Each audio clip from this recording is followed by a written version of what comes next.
Hi, kids. Okay, so let's talk about on this day in film history for July 15th, 0715. So, in 1953, we'll start with movies released. 1953, Gentlemen Prefer Blondes. Don't ask me if it's true. I'm not a gentleman. Title of the film, directed by Howard Hawks, one of the greatest directors of all time.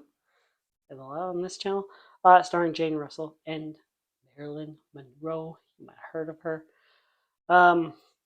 Also released on this day in 1988, we have two films released.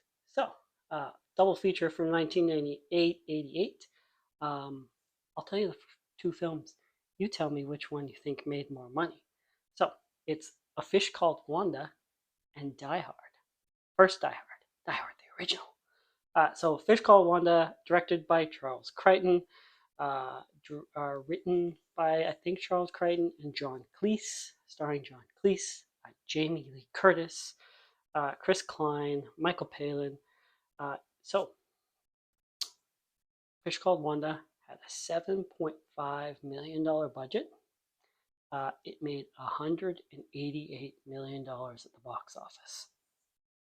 Let's talk about Die Hard, which I did a video on in my Christmas series. So that's right, Die Hard is a Christmas movie. Directed by John McTiernan, starring Bruce Willis, of course, and Alan Rickman. This is, I think, the first performance on screen for Alan Rickman. Launched his career there, launched it right off of the tower. So yeah, Yippee-ki-yay, Mr. Falcon. It had about a $30 million budget, so a lot larger budget than A Fish Called Wanda. Made $140 million in the box office. So, Fish Called Wanda made $188 million. Die Hard made $140 million. Released the same day. Things have changed. Anyways, let's talk about another movie released on this day. In 1994 is the release of True Lies, directed by the Canadian James Cameron, starring Arnold Schwarzenegger, and look, it's Jamie Lee Curtis again. So this film, talked about budget, let's talk about the budget for this. So it had $110 million budget, made roughly about $380 million at the box office. So made more than the other two films, but also had a way higher budget. And there was originally going to be a sequel to True Lies. True Lies 2. How true are they? So after True Lies, James Cameron goes and makes Titanic, of course, 97, 96, Titanic, 97 comes out. And then he was going to make True Lies 2. September 11th happened. And terrorism wasn't really funny anymore. It wasn't really funny before. So that put a damper on that. And then we had the Governor. Arnold runs for governor. So we did not get True Lies 2. Obviously, you know that because there's no True Lies 2.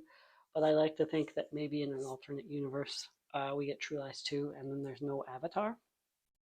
Maybe. And I think Avatar is partly responsible for the state of the film industry right now. That's right, James Cameron. I'm going to blame you. Not that he doesn't put love into his films, but I think what happened in the early 2000s with Avatar, with the Lord of the Rings films, the Harry Potter films, all these IP coming up, is they weren't marketed around huge stars, right? They're marketed around the property, the Lord of the Rings, Harry Potter books. And studios saw that and they ran with it, right?